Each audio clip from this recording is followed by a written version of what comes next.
Hello, my dear student. Today I will discuss you the story of village Palampur.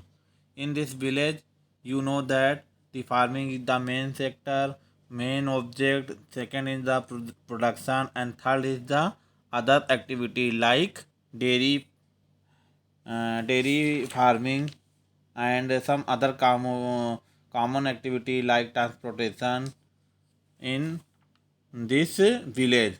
तो let discuss. तो video में first time visit किए तो video को like करके channel को सब्सक्राइब कर दीजिए ऐसे ही लेटेस्ट वीडियो पाने के लिए सबसे पहले। तो डियर स्टूडेंट, ये आपका फोर्थ और लास्ट वीडियो होगा। इसमें आप देखेंगे कि हमने एम्प्लॉयमेंट तक जो है नेक्स्ट के वीडियो में पढ़ा दिया। अब यहाँ से पढ़ेंगे a firm labourer or firm laborer might be employed on a daily basis or for one particular firm activity like harvesting or for the whole year। तो हमने देखा कि जो ये कहानी है इसमें कैसे जो है लोगों के साथ जो स्मॉल फार्मर हैं उनके साथ कैसे जो है बड़े फार्मर क्या कर रहे हैं, एक तरह का धोखा कर रहे हैं। तो ये चीज़ें आपने देखी कि रोजगार की अवधि में भी काफ़ी विभिन्नताएं हैं। खेत में काम करने वाले श्रमिक या तो डेली बेस के आधार पर कार्य करेंगे या उन्हें कार्य विशेष जैसे सोइंग, कटाई या पूरे साल के लिए काम पर रखा जा सकता है। Whole year of the work like harvesting. So हम I will discuss you this is the story of Dala. Dala is a landless farmer labour. Dala is a landless farmer labour who works on daily basis in Palampur. This means he must regularly look for work. The minimum wages. The minimum wages from a farm labor set by the government in 300 per day March 2070, but Dala get 160. So Dala is one. There is a heavy competition for work among the farm laborer in Palampur, so people agree to work from lower wages. Dala complained about his situation to Ramkali, who is another farm labor. Both Dala and Ramkali are among the poorest people in the village. So you know that Dala is a landless farm labor, यानी वह भूमिहीन और दैनिक कार्य करने वाली एक मजदूरी के रूप में एक श्रमिक है। इसका मतलब क्या है कि उसे लगातार वर्किंग सर्च वर्किंग सर्च काम को ढूंढना है। और सरकार द्वारा जो खेतों में काम करने वाले श्रमिकों के लिए वह न्यूनतम वेज है वो कितना है, 300 है। बट यहाँ पे उसको वो चीज़ पे नहीं की जाती है और उसको गेट ओनली 160 यानी उसका आधा दिया जाता है। There is a having competition for work, क्योंकि वहाँ पे काम को लेकर बहुत ज़्यादा कंपटीशन है, जिस कारण डाला मजबूर हो गए कम पैसे में भी काम करना के लिए मजबूर है। इसलिए लोग कम वेतन में भी काम करने कराने को सहमत हो जाते हैं।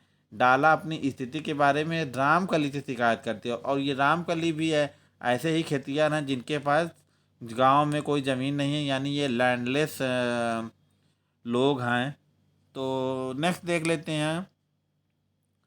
लेट डिस्कस में why are farm labour like Dala and Ramkali poor. Dala और रामकली जैसे खेतिहर श्रमिक गरीब क्यों हैं? Tell me. Because he have no land.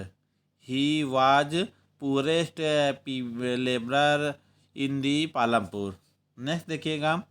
Gosaipur and Majhauli उत्तर are to village in north we are. Out of a total of 850 household in two village, there are more than 250 men who are employed in rural Punjab, Haryana or in Delhi, Mumbai, Surat, Hyderabad or Nagpur. Such migration is common in most village across in India. Why does people migrate? Can you describe based on your imagination the work that the migrant of Gosaipur and the Majuli might do at the place of the designation? तो देखो बेटा, ये जो migrate आपको दिख रहा है, migration means क्या होता है? ये जो माइग्रेट आपको दिख रहा है, माइग्रेट मीन्स क्या हो जाता है? यानी कोई वर्कर कोई वर्कर मान लो, इफ एनी वर्कर goes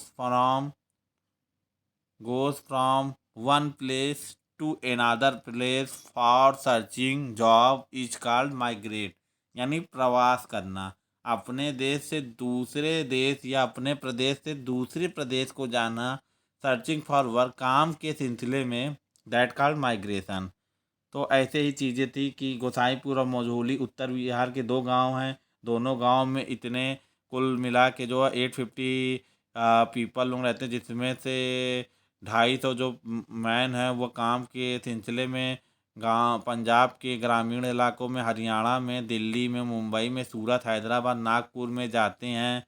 और यहाँ एक चीज़ और है कि इस प्रकार का प्रवास अधिक संख्या में भारतीय गांव में होता है। लोग प्रवास क्यों करते हैं, क्या आप इस बात से सहमत हैं?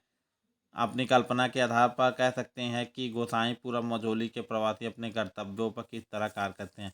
खेतों के लिए आवश्यक पूंजी के लिए भी अब बात करते हैं। The capital needed is in farming. You have already seen that the modern farming method a great deal of capital so that the farmer now need more money than before. अब मॉडर्न जो farming होगी dear student, जो modern farming होगी उसमें आपको क्या लगेगी, क्या लगेगी? कैपिटल लगेगी। कैपिटल मीन्स पूंजी लगेगी, नगद पैसा लगेगा। तो ये देख लेते हैं कि अब पहले ही देख चुके हैं कि खेतों के आधुनिक तरीके को बोलिए बहुत अधिक पूंजी की आवश्यकता होगी, अतः अब किसानों को पहले की अपेक्षा ज़्यादा पैसे खर्च करने के लिए लेंगे, क्योंकि purchasing the more water, purchasing the more chemical fertiliser, purchasing the more pesticide, and that called the modern farming, and modern farming takes big money. तो नेक्स्ट देखिएगा, most small farmer have to borrow money to arrange from capital, they borrow from large farmer or to village money lender और the traders who supply various inputs from cultivation. The rate of interest on such loan is very high, they are put to great distress to repay the loan. तो अधिक संख्या में किसानों की पूंजी की व्यवस्था करने के लिए पैसे उधार लेने पड़ते हैं। वे बड़े किसानों से या गांव के साहूकारों से, बारो फ्रॉम अ लार्जर फार्मर और the village money lender on the trader who apply various input cultivation, यानी वह मनी लेंडर लेते हैं और साहूकारों से या खेती के लिए विभिन्न आगतों की पूंजी करने वाले व्यापारियों से कर्ज लेते हैं। ऐसे कर्जों पर जो ब्याज होती है बहुत ही ऊंची होती है, रेट ऑफ इंटरेस्ट हाई होती है, एंड कर्ज चुकाने के लिए उन्हें बहुत क्या करना पड़ता है, डिस्ट्रेस लेना पड़ता है। एक सविता की कहानी भी है कि Savita is a farmer, small farmer, she plans to cultivate wheat on 1 hectare of land beside seeds, fertilizer and pesticide. She need cash to buy water and repair her farm instrument. She estimate that the minimum of 3,000, she does not have the money, so he decided to borrow from Tejpal. Tejpal, a large farmer. Tejpal Singh agreed to give Savita the loan on an interest rate of 24% of for 4 months, which is a very high interest. Savita also has to promise to work on his field and uh, on his field as a farm labor during the harvest season at 100 rupees per day. As you can tell, this wage is quite low. Savita know that she will have to work very hard to complete harvesting on her own field and then work each farm as a farm laborer from Tejpal Singh. The harvest time is very busy time. As a mother of 3 children, she has a lots of household responsibility. Savita agrees of these tough condition as she know getting a loan is difficult from small farmer.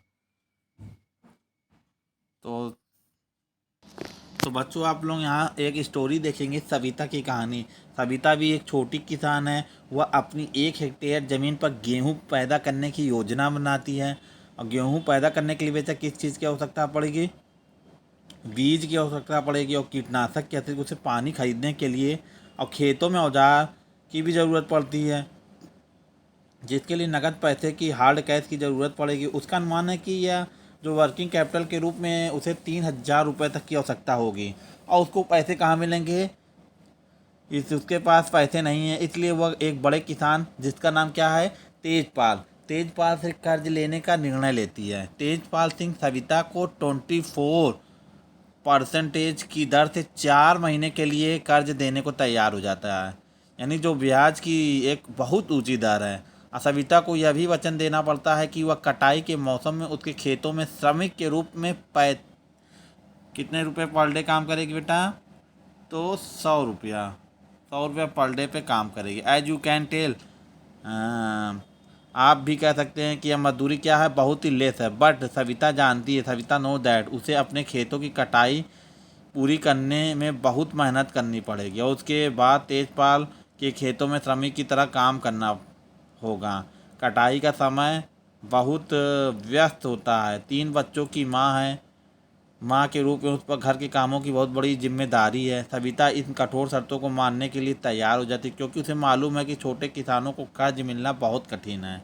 तो यहाँ पे हमने एक story सुना सविता की। Next देखिएगा second में बेटा, इन contrast to the small farmer, the medium and large farmer have their own saving for farming. They are thus able to arrange for the capital needed. How do these farmers have their own savings? You shall find the answer in the next section. छोटे किसानों के विपरीत मझोले किसानों को खेती से बचत होती है।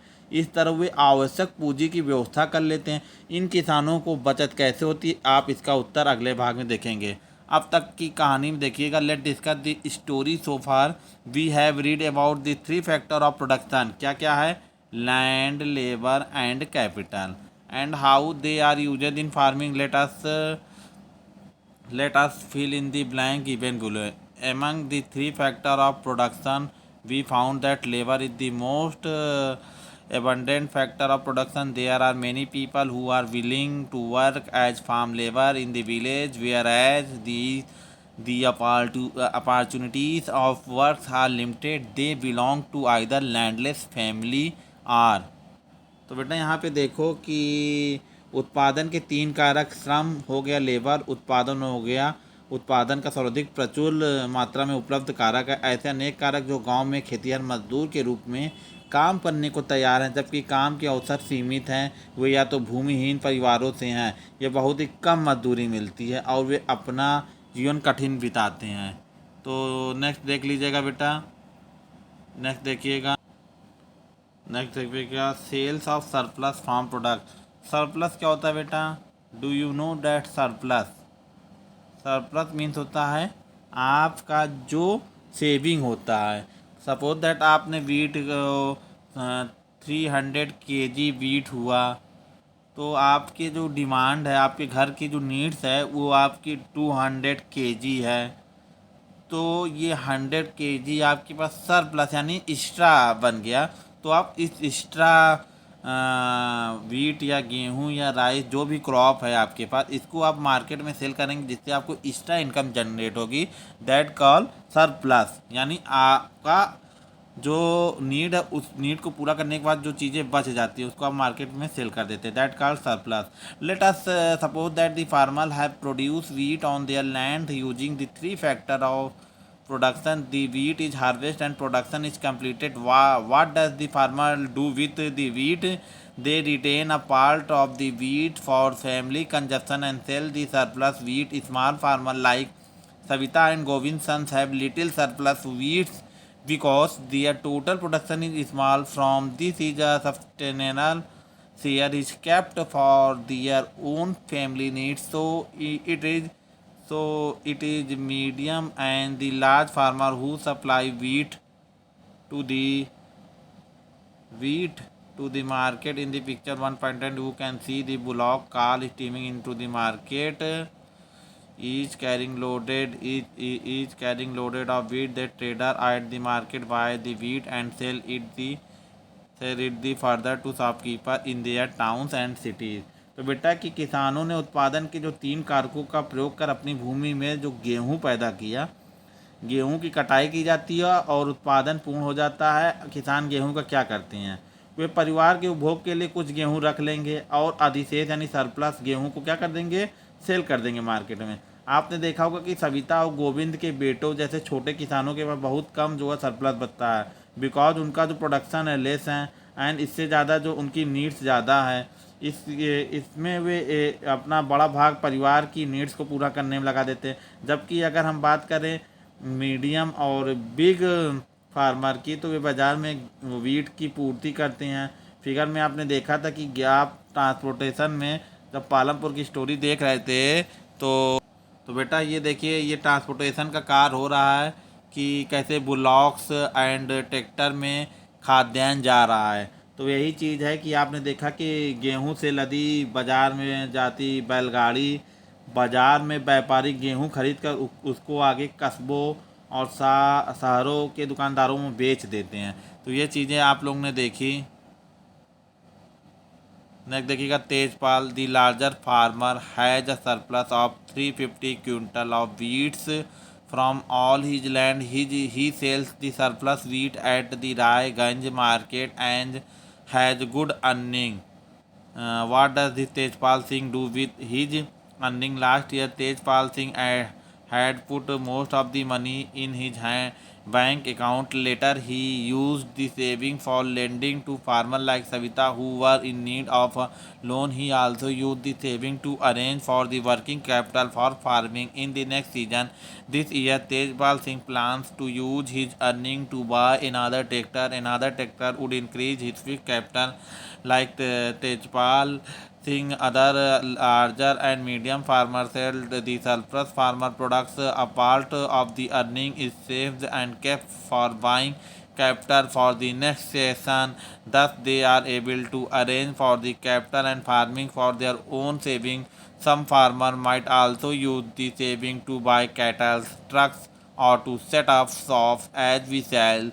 These constitute the capital for non farming activity. तो बच्चों यहाँ पे देखिए कि तेजपाल इस कमाई का क्या करता है। तो पिछले वर्षों ने तेजपाल सिंह ने अधिकांश पैसा बैंक में अपने खाते में जमा करा लिया था और बाद में उस पैसे का उपभोग सविता जैसे किसानों को कर्ज देने के लिए किया जिन्हें कर्ज की आवश्यकता होती है। उसने बचत का उपयोग अगले मौसम की खेती के लिए कार्यशील पूंजी की व्यवस्था करने के लिए भी किया। इस वर्ष तेजपाल सिंह बचत के पैसे से और एक ट्रैक्टर खरीदने की योजना बना रहा। दूसरे ट्रैक्टर तो उसकी क्या है, वह इसकी फिक्स कैपिटल है, यानी स्थिर पूंजी में क्या हो रही है, प्रमोशन यानी वृद्धि हो रही है।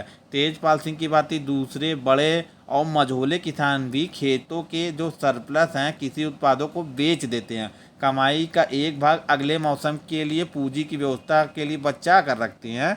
इस तरह वे अपनी खेती के लिए पूंजी की व्यवस्था अपने ही बचतों से कर लेते हैं। कुछ किसान बचत का उपयोग पशु, ट्रक आदि खरीदने अथवा दुकान खोलने में भी करते हैं। जैसा कि हमने देखा कि ये सब क्या है, नॉन फार्मिंग एक्टिविटी है। तो हम देखते हैं कि पालमपुर में प्रोडक्शन होता है, नॉन फार्मर एक्टिविटी भी होती है। तो नॉन फार्मल एक्टिविटी के बारे में भी देख लेते हैं कि we have learn about the farming as the main production activity in Palampur. We shall not take a looks at some of the non-farmer production activity. Only 25% of the people working in Palampur are engaged in activities other than agriculture. तो जो हमने देखा कि 25% लोग जो है अतिरिक्त कार्य करते हैं, जैसे कुछ लोग डेयरी चलाते हैं, कुछ लोग जो है ट्रांसपोर्ट का काम करते हैं। तो ये क्या है, नॉन फार्मिंग एक्टिविटी। यानी नॉन फार्मिंग एक्टिविटी में क्या होता है, नॉन फार्मिंग एक्टिविटी मीन्स क्या होता है कि ये होता है बिना फार्मिंग वाली एक्टिविटी। ये होता है जैसे गांव में डेयरी का उद्योग आप कर लीजिए, जानवर या गाय या बछड़े को पाल के, गाय को या भैंस को रख के, और आप जो है कोई गाड़ी खरीद लीजिए, उसको आप रोड पे दौड़ाइए और सवारी को, पैसेंजर को one place to another place छोड़िए, या कोई आर्टिकल को one place to another place receive कराइए। तो ये चीज़ें होती हैं नॉन फार्मिंग एक्टिविटीज़ में। तो डेयरी यहाँ पे है और कुछ कॉमन एक्टिविटी है। चलिए लेट डिस्कस कर लेते हैं। Dairy is a common activity in many family of Palampur. People feed there buffalo on various kind of grass and the jowar and the bajra that grow during the rainy season. The milk is sold at Raiganj. The nearly nearby large village, two traders from Shahpur town have set up collection cum chilling center at Raiganj, from where the milk is transported to far away from towns and city। तो बेटा यहाँ देखा कि पालमपुर में कई परिवार में dairy एक प्रचलित क्रिया है। लोग अपनी भैंसों को कई तरह की घास और बरसात के मौसम में उगने वाली ज्वार और बाजरा चरी खिलाते हैं। दूध के निकट को बड़े गांव रायगंज में बेच देते हैं। शाहपुर शहर के दो व्यापारी ने रायगंज में दूध संग्रहण एवं कोल्ड स्टोरेज यानी शीतलन केंद्र खोला है, जहां से वह दूर दराज के कस्बों में भेजा जाता है। तो बेटा ये सब चीज़ें कैसी लगी, वीडियो अच्छा लग रहा हो तो वीडियो को लाइक करके चैनल को सब्सक्राइब कर दीजिए ऐसे ही वीडियो पाने के लिए।